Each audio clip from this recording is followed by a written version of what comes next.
तमाम सेलिब्रिटीज भी वनतारा पहुंचे थे, कई पत्रकार भी वनतारा पहुंचे थे। एक निजी चैनल के संपादक ने तो हाथी की खिचड़ी भी ऑन कैमरा खाई थी और हाथी के लिए बना हुआ वाटरमेलन जूस भी पिया था।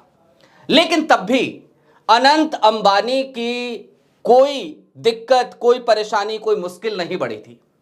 लेकिन क्या प्रधानमंत्री नरेंद्र मोदी के हाथों वनतारा का उद्घाटन होने के बाद और प्रधानमंत्री मोदी का वनतारा में विजिट करने के बाद अनंत अंबानी की मुश्किलें बढ़ गई हैं? क्या 7 साल की जेल हो सकती है अंबानीज को? और सवाल इससे आगे का यह भी कि क्या वाकई में वन्य जीवों के साथ कोई खिलवाड़ किया जा रहा है? क्या वनतारा के पीछे जिस तरीके का उद्देश्य अनंत अंबानी बताते हैं या तमाम गोदी मीडिया चैनल्स बताते हैं, उससे इतर कोई दूसरी सच्चाई है क्या? कोई कॉमर्शलाइजेशन की कोशिश हो रही है क्या? मसलन यदि आप सिर्फ एक छोटा सा आंकड़ा देखिए कि पूरी दुनिया में 200 मकाउस पाए जाते हैं और उनमें से 26 सिर्फ अनंत अंबानी के पास हैं, तो ऐसे में सवाल क्यों ना उठाया जाए अनंत अंबानी साहब के वनतारा पर, उस प्राइवेट चिड़ियाघर पर, जैसे रेस्क्यू सेंटर का नाम दिया गया। कहीं रेस्क्यू सेंटर कोई भ्रमजाल तो नहीं है? और अब यह सवाल सिर्फ हम नहीं उठा रहे हैं, साउथ अफ्रीका में एक पत्र लिखा गया, वाइल्ड एनिमल प्रोटेक्शन फोरम ने एक पत्र लिखा और कई तरीके की चिंताएं जाहिर करी हैं। लिहाजा आज की तारीख में यह समझने की कोशिश करेंगे कि अनंत अंबानी कहीं वनतारा की वजह से मुसीबतों में तो नहीं फंसने वाले हैं। नमस्कार, मैं स्वप्निल और आप युगचरण न्यूज देख रहे हैं।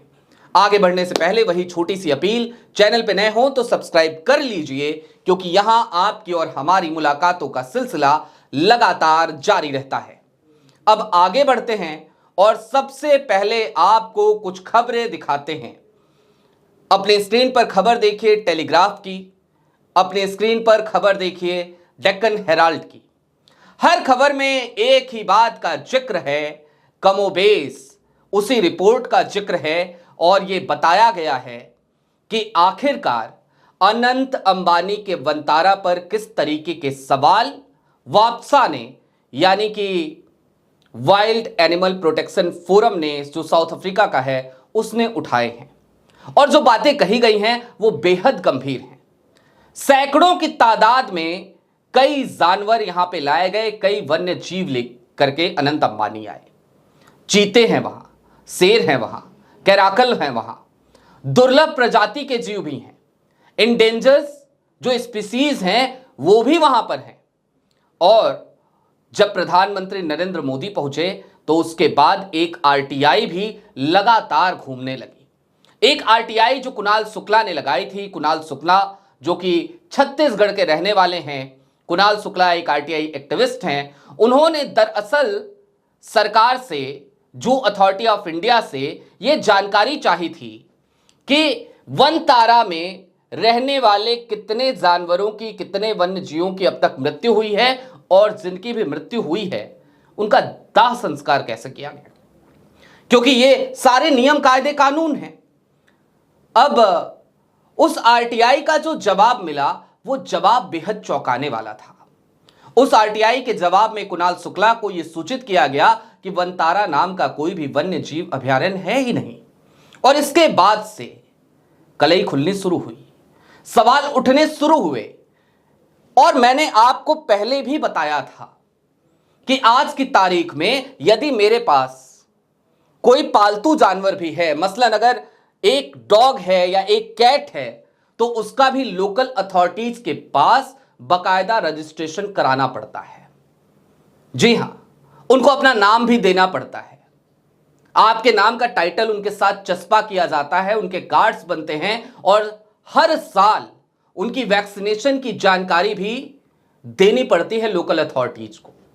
वरना किसी भी दिन किसी ने कोई शिकायत कर दी तो हालात ये पैदा हो जाते हैं कि लोग आएंगे, लोकल अथॉरिटीज आएंगी, आपके पालतू जानवर को आपसे लेकर के चली जाएंगी। फिर यहां तो बात वन्य जीवों की है। और मैंने आपको यह भी बताया था कि जब कभी भी वन्य जीवों को मैंने रेस्क्यू किया है, खुद रेस्क्यू किया है, तो उनको ले जाकर के किसी रेस्क्यू सेंटर के हवाले छोड़ा है। वहां पर समय समय पर जाकर उनकी खोज खबर जरूर ली है, लेकिन अपने घर में नहीं रख सका हूं। तो एक तरफ तो हम जैसे लोग हैं जो जानवरों से प्रेम करते हैं, पशुओं से प्रेम करते हैं, लेकिन नियम कायदे कानून के तहत चलते हैं, बाकायदा तमाम कागजी कार्रवाई करते हैं। जिन जानवरों को रेस्क्यू करते हैं, इस बात का भी ध्यान रखते हैं कि एक बार वो सही तरीके से अपने हेल्थ को रिवाइव कर ले, उनका रिवाइवल हो जाए, तो उसके बाद उनको उनके नेचुरल हैबिटेट में छोड़ दिया जाए। लेकिन दूसरी तरफ साउथ अफ्रीका की जो रिपोर्ट आई, उसने यह सवाल खड़ा किया कि जिस जगह पर 3000 एकड़ में वनतारा बना हुआ है, दरअसल कई जीवों के लिए वो परिस्थिति अनुकूल ही नहीं है, क्योंकि भारत के गर्म स्थानों में एक जगह है वो। और ऐसे में सवाल ये पैदा होते हैं कि एक तो उनसे उनका नेचुरल हैबिटेट छीन लिया गया, दूसरा सवाल यह भी उठाया, उसी फोरम की इस रिपोर्ट ने उस पत्र में यह सवाल किया, यह आशंका जताई कि कहीं ऐसा तो नहीं कि कॉमर्शलाइजेशन के लिए हो रहा है।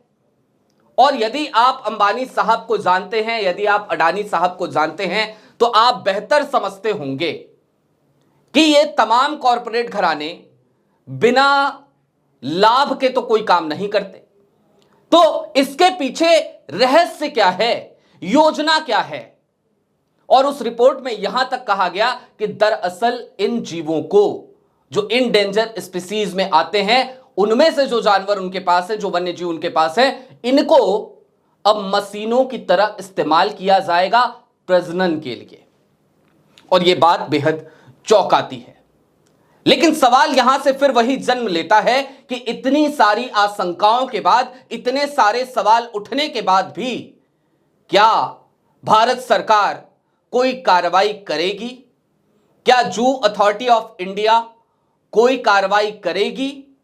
और उससे भी आगे का सवाल यह भी कि एक महिला हैं, आप सब जानते होंगे, पशु प्रेमी हैं, भाजपा की वरिष्ठ नेत्री हैं, नाम है मेनका गांधी।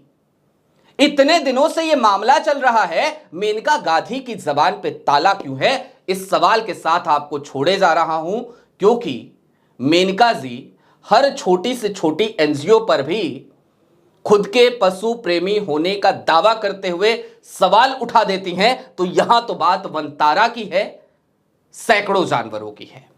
अभी के लिए दीजिए इजाजत। ऐसे ही तमाम अपडेट्स, तमाम डेवलपमेंट्स के लिए जुड़े रहिए युग चरण के साथ। शुक्रिया।